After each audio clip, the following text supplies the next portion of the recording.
you're one of the people that was considered for the Trump administration this time around.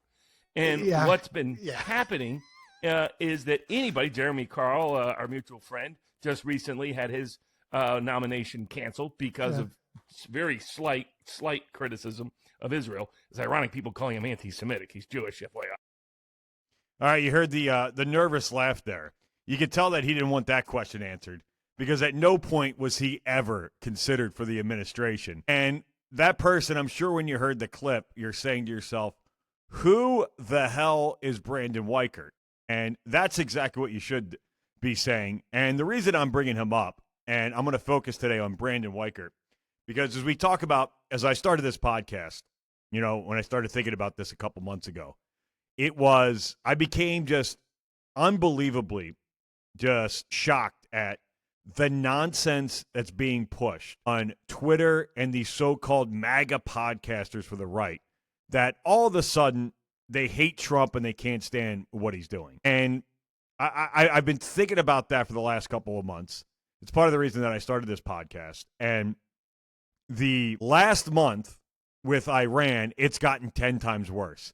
Now, that guy, Brandon Weichert, he's now the so-called national security geopolitical expert that nobody has heard of. Tucker Carlson's had him on now. Emerald Robinson, he's the new national security analyst for that show. He writes on her website every day. Megyn Kelly's had him on. Steve Bannon has him on every day. InfoWars is having him on nonstop. And, of course, his take is, it's like everything else, is I'm this 3-time Trump supporter. I'm a MAGA guy. Now Trump has sold us out. I can't believe what he's doing. And then he's going in so much further as to we're losing the war to Iran. Now, I can understand people that are questioning the war. I certainly understand a lot of people understanding that they don't know what the war is about. But this is a different thing. He's on there as the expert, and every day he's pushing back how this is a disaster. It's just going to turn into Trump's Vietnam. We're going to lose so many soldiers. We're going to war. The draft's coming back. Israel's going to use nuclear weapons. Left and right, it's doom and gloom. And I'm focusing on this guy first because here's the two things about Brandon Weichert that I can tell you. See, you listen to all these predictions that he has, and honestly, you can't tell if they're going to come true or not. But what I can tell you is geopolitically, he's a moron, because I went back to what he said about Venezuela and Maduro, and I'm going to play you some of those cuts and read you some of these tweets. He ran the same playbook about Venezuela, which is just 3 months ago. Usually it takes, a couple of decades or at least a couple of years to find out if somebody's right or not. He was dead flat wrong on Venezuela 3 months ago. And I'm going to play for you the receipts, as the old fake MAGA guy Steve Bannon likes to say all the time. I got the receipts. So I'm going to play you that for you. And this notion that he was being considered for the administration, because that's what kind of gives him the credibility. But, he was pushing back with all of these things, national security related, so they couldn't let him in. He is a Trump hater. He's not a 3-time Trump supporter.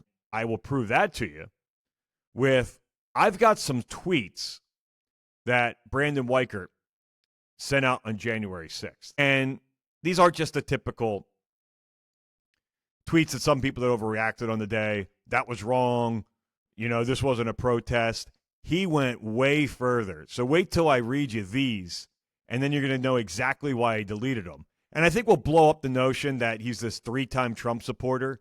He's really hates Trump. He's really a DeSantis guy. I don't know what his motive is with this. I think it's just because he's getting attention.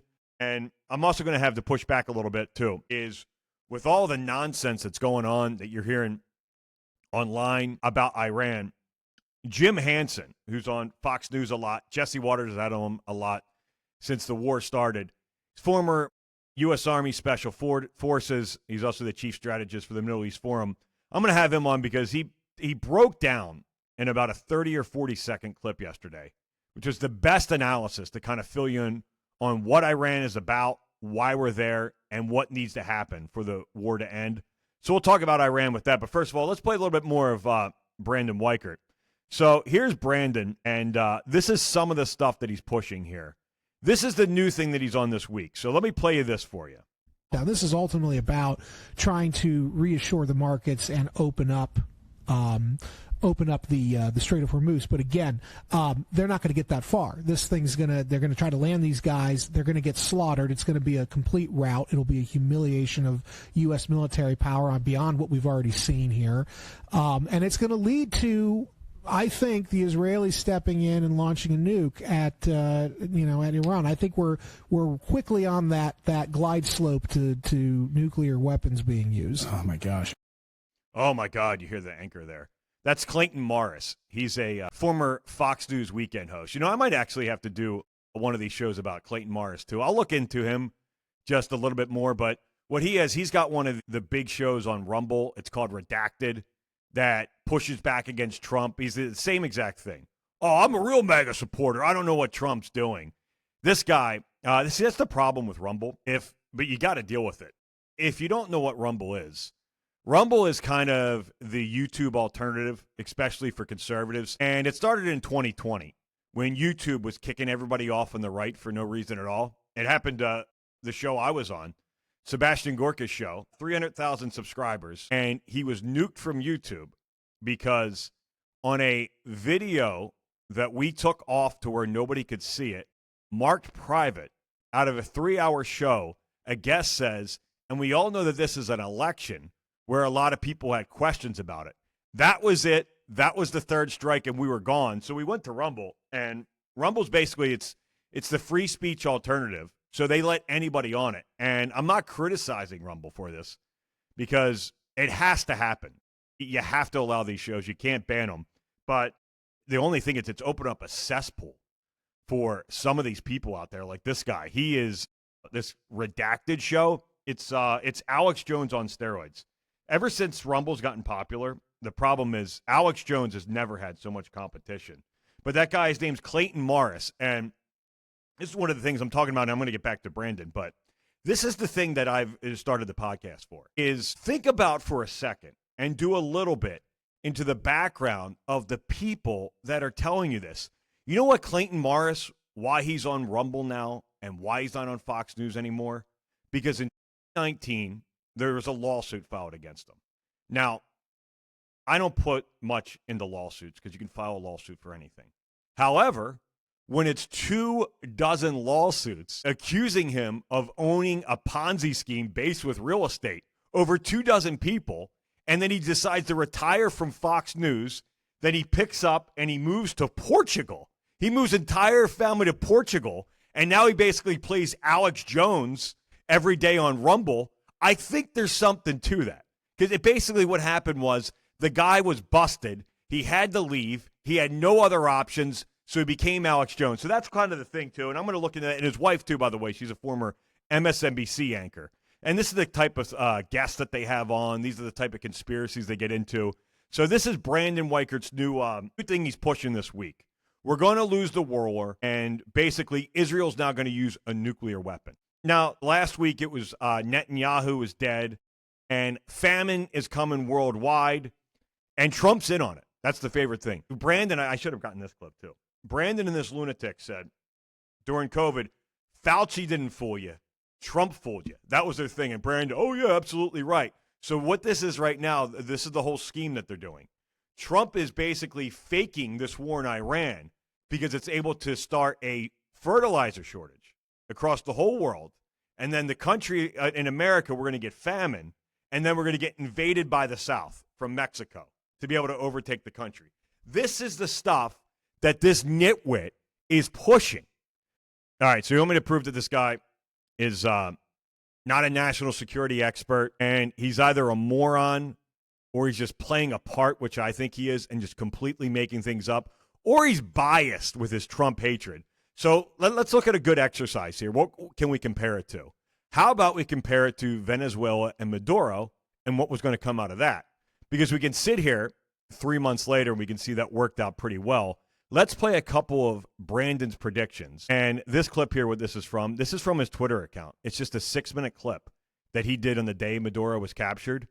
2 complete nonsense things said by him that are already proven wrong. Chevron, I have heard from somebody I know who works with Chevron, Chevron has no interest now in going into Venezuela because they don't believe the political situation is stable, and therefore the security situation will be unstable for the foreseeable future. So we're talking a lot about getting oil and getting all these things, and we might at the end of the day get it, but there might be a wide chasm of time between spending the money to invade, regime change, take the country, and then get a return on investment. And I don't know if we ever will get a return on investment. All right, so here's what he's doing now. So basically, you saw the military operation. That was flawless. I mean, it worked out perfect. You went to bed, you woke up, it was over. So he couldn't criticize that, so he couldn't go with that fear-mongering. So here's what he's got to do. He's got to find out, all the good things now that people were saying about it, which number one was oil. You know what? That's not really going to work out. He's got to prove that. So he's got his contact. He's speaking to someone at Chevron who's telling him, this really not going to work out with the oil. First of all, too, I just love this guy. Listen to his interviews. This is the most connected guy that nobody's heard of, supposedly. I think he makes them up, to be honest with you. He's the most connected guy. You listen to him now. He's got contacts in Iran. He's got contacts in Tel Aviv. He's got contacts at the Pentagon. He's got all these contacts in the White House that are telling him things about meetings with Trump. Let's just think about that for a second. And this is like all these, the so-called MAGA podcasters out there that are against Trump now. Every single one of them has all these contacts in the White House. Why in the world would the White House be leaking things to a podcast or a guy like this, a national security analyst, that all he wants to do is tweet all day and go on any podcast or show that'll have him and rip the administration? Why would he have these contacts? It makes no sense. But anyway, let's go back to his claim now, because he couldn't hit the military operation because it actually worked. So now he's got to hit on, you know what, let's just downplay it. The oil's not going to work out. Chevron's talking about it's going to be this long chasm of time before anything happens. That was in January. It's March now, roughly about 2.5 months later. This is from Market Watch. Chevron announces they are extracting 267,000 barrels a day of oil out of Venezuela. So that was it. Is that the chasm of time that you deal with, Brandon, 80 days? Because at the time you're trying to act like it was going to be years, if ever, we're ever going to get any oil out of Venezuela. So let me go to the other thing. Remember, this is just a 6-minute clip I found of this guy. This is the day of. So this was the second thing. He had to rip the oil, and he talked a lot more about this. There's other things of why it wouldn't work out, and the oil about this and that. Here is basically he's saying, too, all right, it might have been good that we got Maduro, but we're taking our eye off the ball, because this is what foreign policy should be about. And I don't think the president is being exactly, I think he's being a little loose with the facts to make a point. And that's fine to a point. I understand that. But, this could be a much longer-term commitment. And the real key in the region is not Venezuela per se. Again, it's Panama Canal. That's the key. And so far, the president has not really addressed that one. He mentioned it when he first got elected, sort of went away after that. Oh, okay. So there it is. You got to downplay it again. This might have worked out well, but, the real thing is it's about the Panama Canal. And if you don't understand what he's talking about, is basically the geopolitical fight, one of the main ones with us and China. It's about control of the Western Hemisphere. China has too much influence, and that's what Trump's going to do, which he's right about that. That is. And one of the biggest things that we need that'll help us, with strategy and controlling the Western Hemisphere, it's the control of the Panama Canal. Now, remember, Brandon said this back in January. Again, he's taken his eye off of it and everything. And here is, a month after that, here's another failed Brandon Weichert prediction. The guy ought to write a new book on him. It could be 10 volumes long. Month after, liberal CNBC, China ramps up threats over Panama Canal ruling that handed Trump a major victory. What happened was, and from us pushing, it went to the Panama Supreme Court. Panama has retaken control of the Panama Canal. So there it is. There's another failed prediction and another thing he's trying to act like, the Trump administration, they abandoned this. They're not talking about it anymore. So there's a couple of Brandon Weichert's predictions. just from a couple of months ago. And I understand that he's this great geopolitical genius and strategist, and he has the Iran war right. The guy is basically, he's just playing a role. So this was before Maduro happened. Remember there was a news report about it every day in December. So here's his prediction. Maduro and his elites maintain unity. It will be very difficult for Trump to wrap this operation up before the midterms in the U.S. He wrapped it up between the time I went to bed and the time I woke up. So that's another failed prediction. Let's go to another one here. This is the day of after it happened because he's got to pour water on it since the military operation went right. For all the slop masters, hold on, stop for a second too. This is my new word. Anyone that does a podcast and they say the word slop every other sentence, it's one of these moron, fake right-wing podcasters. That's their favorite word. They all use it, slop. Bannon's favorite word, Owen Schroyer's favorite word, Kyle Serafin's favorite word, Brandon Weichert's favorite word. Listen to them. If you hear the word slop every other sentence, turn it off. It's a good rule of thumb.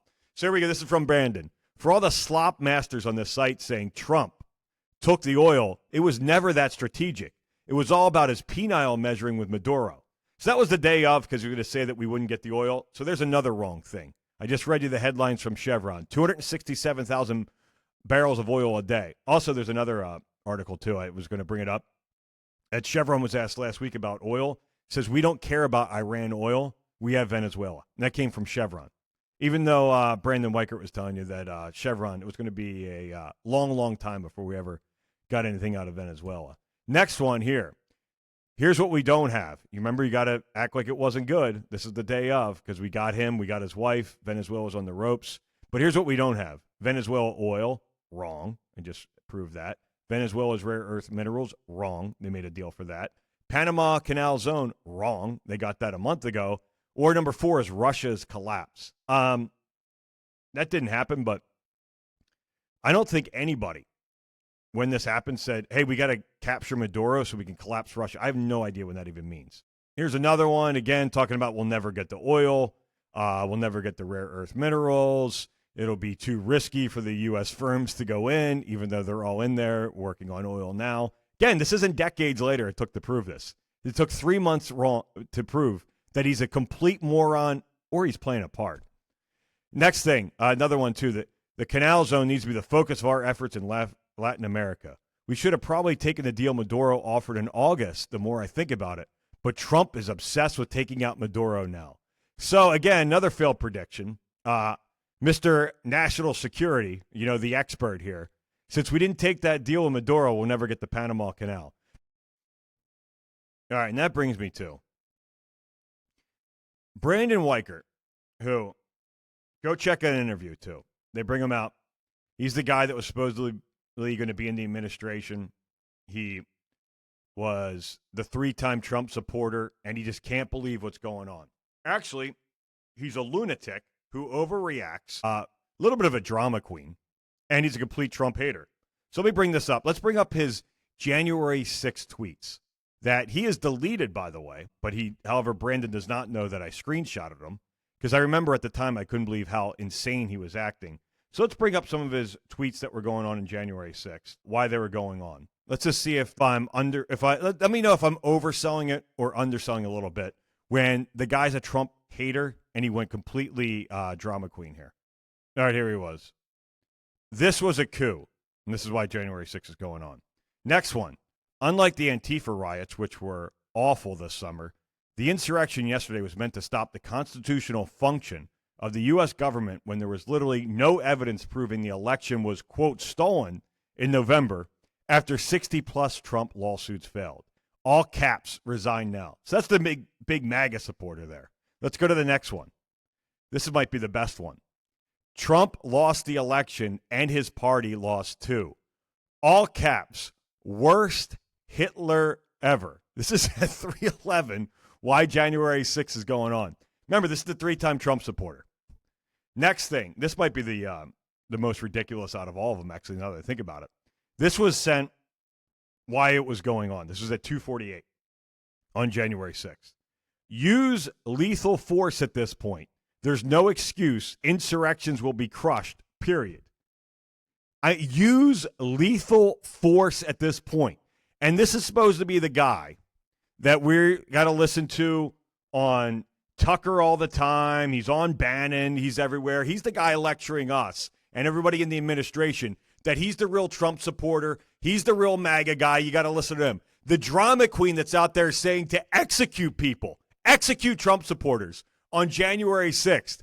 He's the guy that's telling us that we're all a bunch of shills out there. The guy's a Trump hater. And the other thing is, too, is DeSantis. Just go to his Twitter account if you want. It's We the Brandon. Hit the search bar where you can search tweets that he sent. Just put in DeSantis. There is thousands, literally thousands, plus all the articles the guy's written, of pro-DeSantis tweets in 2023, before the primary, during the primary, even at when people knew it was over, before they used sitting there saying, DeSantis is going to shock the world. He's going to win Iowa and it's going to change. The guy hates Trump, okay? The guy's a complete Trump hater. So, anyway, that's your Brandon Weichert update.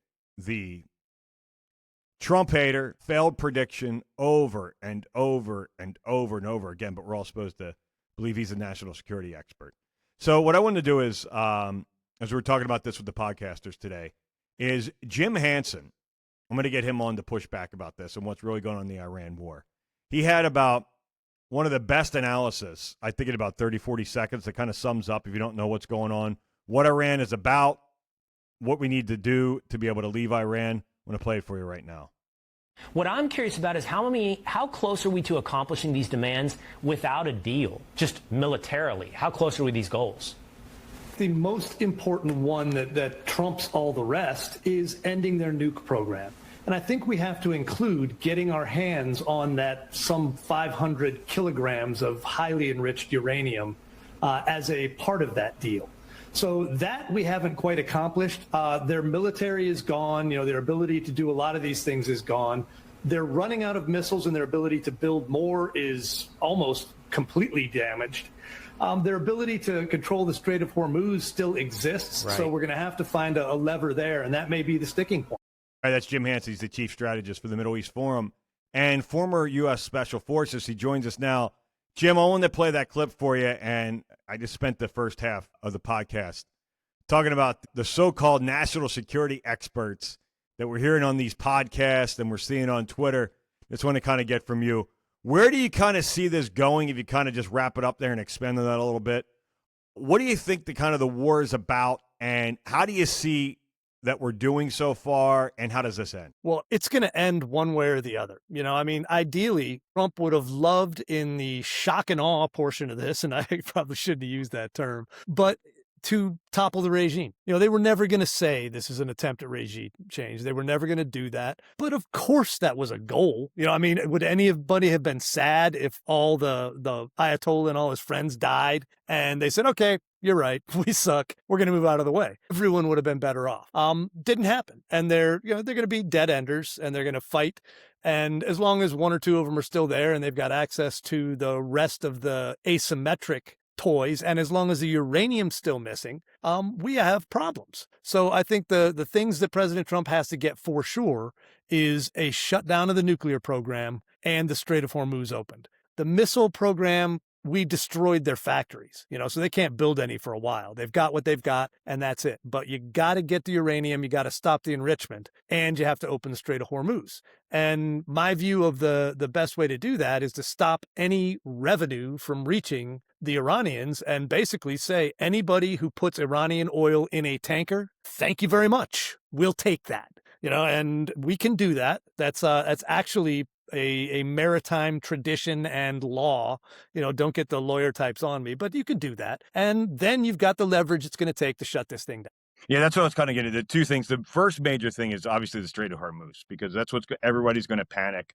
That's what I can't tell this week if Trump thinks he's getting something done or he was kind of buying time Monday when the markets opened just to try to get to this week to see if he can do something. But the Strait of Hormuz, that's the one that's got to get open. Now, let's say that somehow they can get that open. It's safe passage. Do you think at that point we then pull out, or do we go with this kind of next phase that they've been talking about yesterday, kind of this last phase that they have that could kind of end them off? Well, I'm not sure what's going to get them to stop threatening shipping in the Strait of Hormuz unless they're beaten, and beaten to the point that they're quasi-surrendering or making some sort of deal. Now, again, we can't trust them and any deal is garbage and all those things still apply. But we have to somehow get somebody to give us that uranium, going to try and get it, whether it's a raid or whatever. The Maduro raid was amazing, but we don't know exactly where that uranium is. Odds are it's way underground. It would be a hellish mission to try and retrieve that. So somehow we have to pressure them or deal with them enough to get that stuff out. Then that will come with an opening of trade. And like I said, I don't think they have felt enough pain yet from the economic side to push them to the point where they'll stop threatening the shipping from the Gulf states. So that's kind of the key, you think it is, to kind of get more leverage with them, is to hurt them economically. Because where I see it is everything, the uranium you keep hearing about, that's what comes up all the time. They claim that they have enough uranium for, I think it's 11 nuclear weapons. And that's their chip. That you don't seem like you believe that, though. But that's their chip that they're holding on. So for all the people that oppose this, is you can see they still have bargaining position now just because they have the uranium and they don't even have a nuclear weapon yet. And they're already shutting down the Strait of Hormuz. What do you think would happen if they had nuclear weapons? Isn't this something that we'd have to be dealing with forever? Well, you have to remember the branch of Islam that the Islamic Republic, their ayatollahs follow, is called Twelver Shia Islam, the 12th Imam. They believe that it takes an Armageddon-like event to trigger the return of the 12th Mahdi, their 12th Imam, to come back and rule the world. Well, I would be hard-pressed to find a more Armageddon-like event that you could do yourself than a nuclear weapon. So the goal of this, and they play a long game, they play in decades, centuries, and millennia.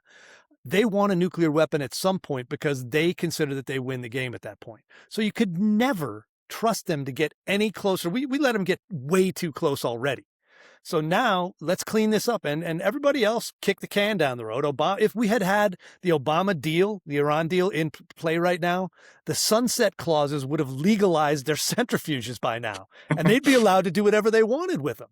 So, thank God he killed that one. And now, thank God he killed a couple of Khamenei's, maybe at least one, and the regime is tottering. We had to get to there, and the rest of this was anticipated. It's not like this wasn't planned for. It's just challenging. And okay, we're the United States. We'll get through it somehow. Yeah, kind of going back to the plan for, if you take it back in 2020, before COVID and everything, that's when Trump went after Soleimani and stuff, and he was getting pretty hard with sanctions. Mm-hmm. And Iran was doing some things. I remember, I think they attacked an oil tanker, I think one of them, right around that time. Are you in the opinion that if Trump was reelected, this all would have happened in 21, 22? Do you kind of think this was always the plan? I think the Iranians would have forced it. They were always going to force it. They got Biden, so they got to regroup. That's the problem. They get somebody like Obama. Obama gives them a bunch of money. They spend the money on dangerous toys. Now they get Trump. Problems, right? Maximum pressure squeezed them to the point where they were almost done. That regime was again tottering financially. Then you get Biden. Time to refit, retrain, build some bad stuff. You get Trump again, and it gets ugly. And now he's doing the one thing nobody else had the guts to do. You had to take these guys out somehow. And it doesn't mean you can still have a victory in this with someone from the regime making a deal, as long as they give up the nukes. If they do that, we win.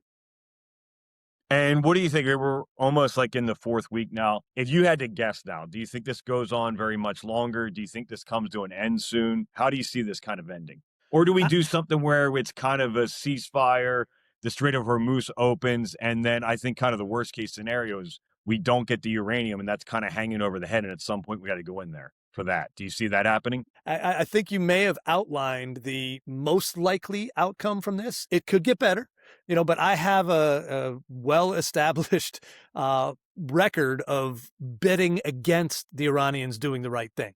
So they're not likely to make a deal that would help the world. They'll make a deal that keeps them in the nuke business, they think, which may involve hiding that uranium.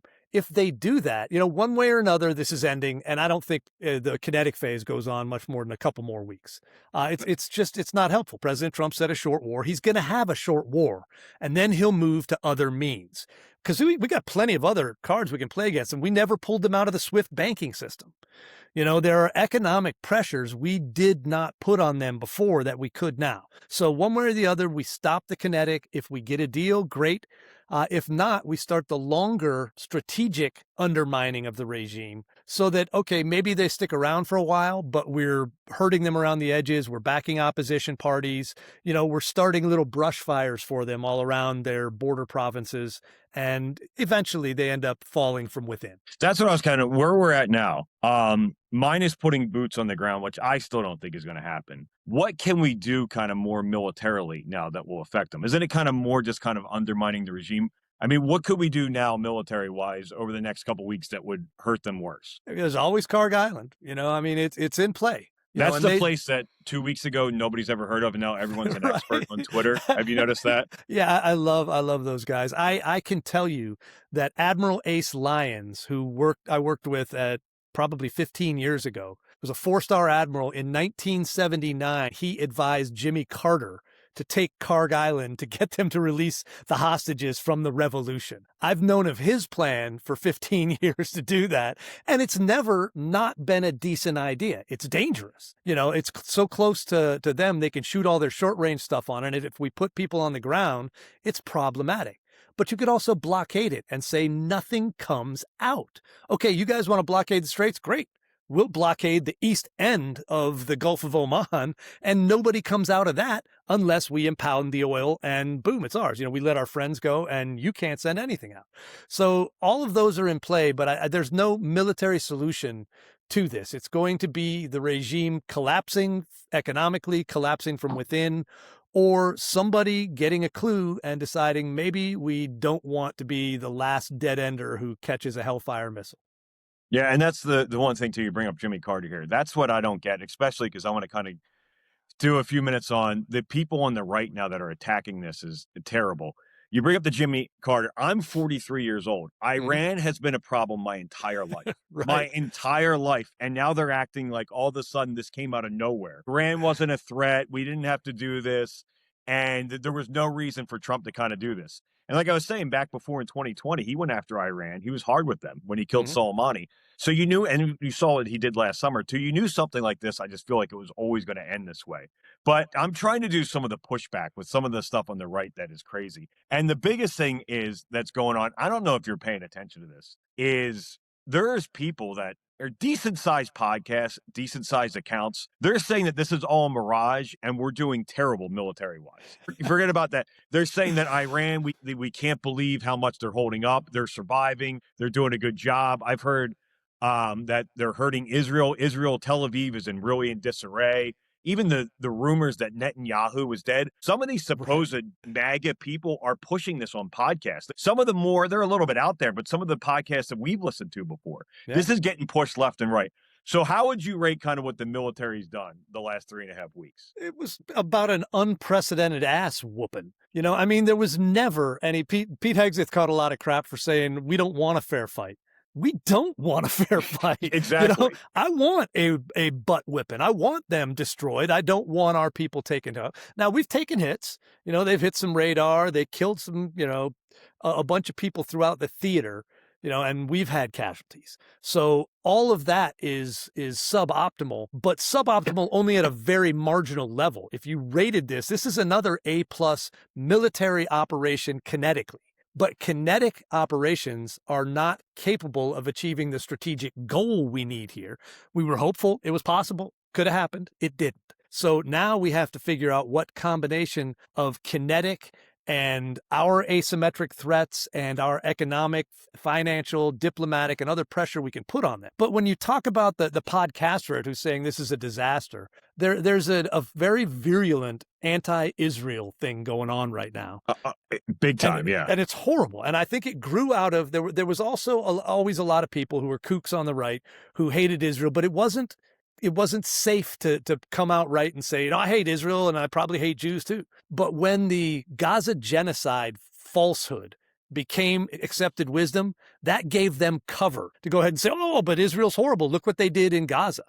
And they used that to perpetrate this. So I think a lot of that podcaster that you're talking about are actually, well, I think Tucker lost his mind. I don't know what happened to him. That's why I think everyone wants to, they're like, what do you think happened to Tucker? I have no idea. He to me is the most puzzling because it's not just that he's getting paid off. He didn't need that type of money to start his company. Everyone talks about the $15 million that he supposedly got from Qatar. The guy's made in the last 5 or 6 years at least $100 million from Fox. Right. Plus, he comes from money. He's not the type of guy that had to sell himself out to do that. I think, honestly, that he just went nuts. He went nuts. The Candace demon is greedy. Remember when the demon, all right, I was clawed by a demon. I have scars. Okay, I'm not going to crap on anybody's religious beliefs in a way because I am a believing Christian. I think if Tucker got hit by a demon, it converted him. Whatever it was, it made him something that he wasn't before that because he was a rational, reasonable person. And he's bat guano crazy right now. And I don't think you could take that. But the problem is he gives air cover for that next layer of savage kooks, the Candace, Ian Carroll, Dave Smith, those morons. All those that they're below them. It's exactly what they did. He does give them cover. That's exactly what I've kind of noticed too. Yeah. So, I mean, that damages, but you can listen to them and they're somewhat influential. I think you'll find out. I think Tucker's going to run in 2028, and I think what we'll find out then is that this was never a large segment of the right. It's kind of the modern John Birch society or whatever you want to have, whatever the farthest fringe right element is. That's these guys right now. And they're poorly educated because our educational system is not what it used to be. So they start from a lack of knowledge and now they've bought into all the crazy conspiracies. And I think it's unfortunate, but I think they're showing how disconnected from reality they are right now. And I think that's helpful in marginalizing. Yeah, but my problem is some of it is getting to the casual voter, the people that don't pay attention to the news all the time. One of the things that has kind of hurt this, because I'm comparing, and I know why they did it too, is if you compare Iran, think back to when we were going to go into Iraq.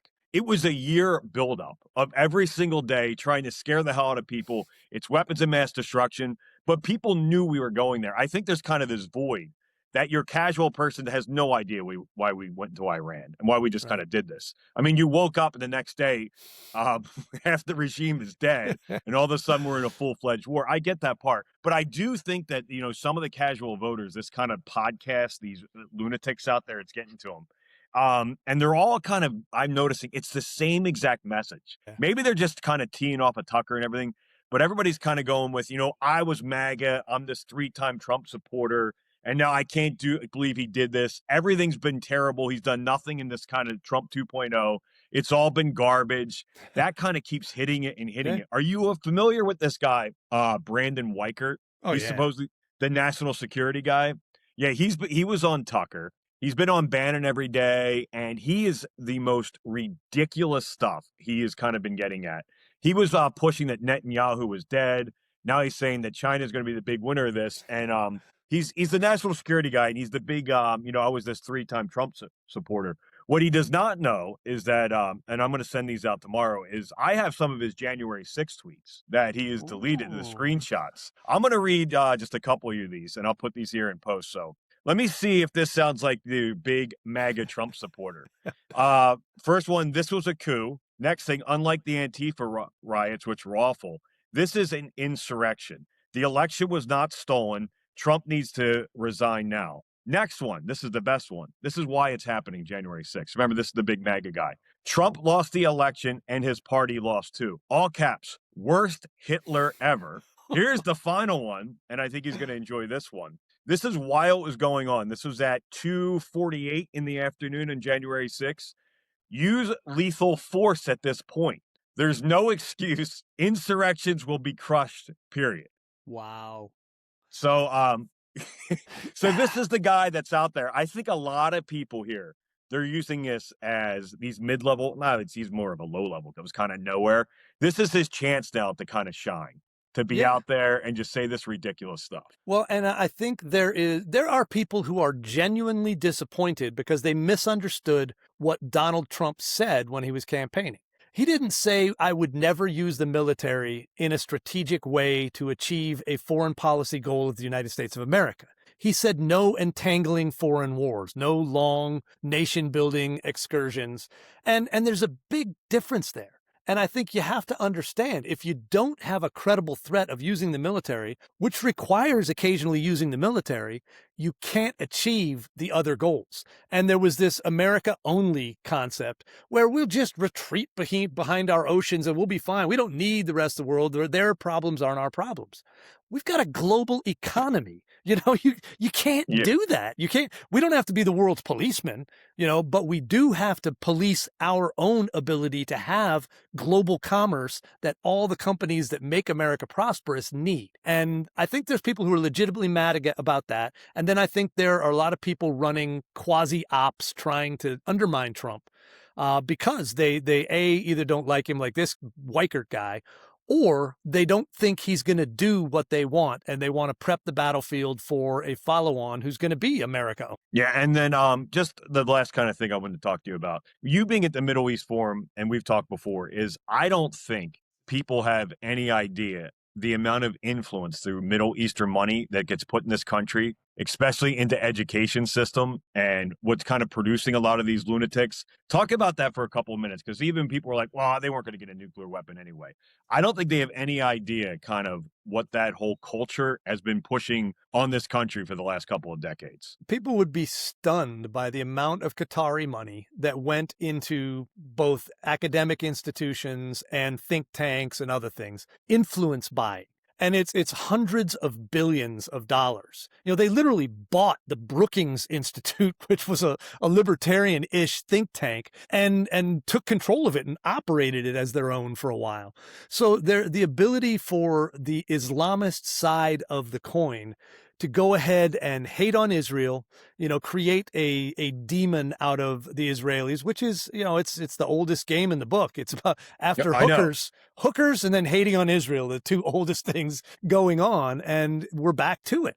So you're getting the same kind of feeling where it's pro-Islamist and anti-Israel. And I think both of them are pretty easy to debunk unless they're dominating the media and dominating academia and dominating the think tanks, which they have been. So I think unraveling that, and we've done a lot of it. We've shown a lot of where a lot of the money came from, and the Trump administration is stopping it. They've changed the rules so you can't just have that money going in and the colleges not tell people. They have to tell people now and say what it's for. And we stopped a lot of U.S. grant money from going to Islamist causes that were going overseas to Hamas and Hezbollah and things like that. So there's a change going in our favor.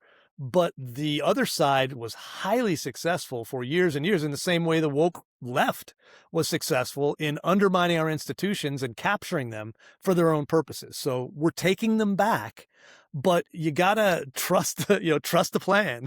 I don't want to sound like that, but you gotta trust the fact that our team knows what it's doing. We're not, unaware of the fact that those things were going on. Yeah, I mean, the amount of money is, like you're saying, hundreds of billions of dollars, and what that kind of produces in the culture is insane. It's half the reason why your kid goes to college and then he comes out an absolute lunatic. And it's the cool thing the last couple of years to go to college and now hate the Jews. Have you noticed that? That's been a big thing. Mm-hmm. And the other thing that you just brought up, the grant money. I remember, because I was at DHS. I think that's the last time we saw each other in person. Is you guys had that report on the amount of money. This wasn't just money that they were investing themselves, that they were getting off of U.S. grants. And if FEMA, some of the amount of money that rolled through there, and I know CARE, what they did was they actually lobbied to change the rules so it was easier for some of these Islamic institutions to be able to get money and get grants. And I forget the amount of money. It was a ridiculous amount of number of the amount of money and different grants they got. But one of the grants is what people don't realize. FEMA has all these different grants. But one of the terrorist-related groups actually got one of the anti-terrorist grants. That was the best part. I know. It was painful. It wasn't even the hurricane relief or anything. Right. It was the anti-terrorism part. All right. So they would know. They would know how to stop it. They just don't want to. Yeah. So the last thing too that's going to kind of bring up for everybody that the war's not going well and everything. I've got this clip I'm going to play on the way out. Is Trump has been talking about this. He's very cool and relaxed, and I don't know if people don't remember this. But do you remember after it was Operation Midnight Hammer when he spoke? He came out for 3 minutes. It was very quick. And at the end, I've never seen the guy. He was almost nervous. He didn't know what was going to happen. But what I'm doing is comparing that point there. He was definitely uneasy. He has been the last 3.5 weeks as cool as he could be. Yeah. This has not fazed him at all. So I think whatever the plan is that he has and his leaders, I think it's going better than they expected, is my guess, or at least as well as they hoped for. I think they would have, like I said, everybody would have loved a decapitation, shot from those initial strikes and all that, and to have the regime collapse. But no one was planning for that. That was not the plan. So now we're into the phase where we've destroyed their ability to project military force anywhere significant, and we're going to undermine them from within, and they will eventually collapse. So I think that's what you're seeing. And last thing, is the Gayatollah alive or dead? I don't know. I think he's broken too much because, you got to trot him out. You got to at least weekend at Bernie's him, It's been weeks now. I know you'd expect that. No, I think he's probably still in a coma or something, and they're scared now because they named him to go ahead and declare he's dead and look like fools. So we'll see. I don't think it matters. He has no real control and power. There's nobody running that country right now. It's a collection of little fiefdoms, and they're all fighting amongst themselves. So they will collapse. It may take months, may take a year or so, but I think we're seeing the beginning of the end of the Islamic Republic. All right, Jim, thanks very much for joining us. That's Jim Hanson, the chief strategist for the Middle East Forum. You'll see him on Fox a lot, too, as long as this goes on, and former special forces in the U.S. Army. I'm going to come back and talk a little bit more about Brandon Weichert's tweets and some of the other lunatics out there. All right, I'm stopping it for now.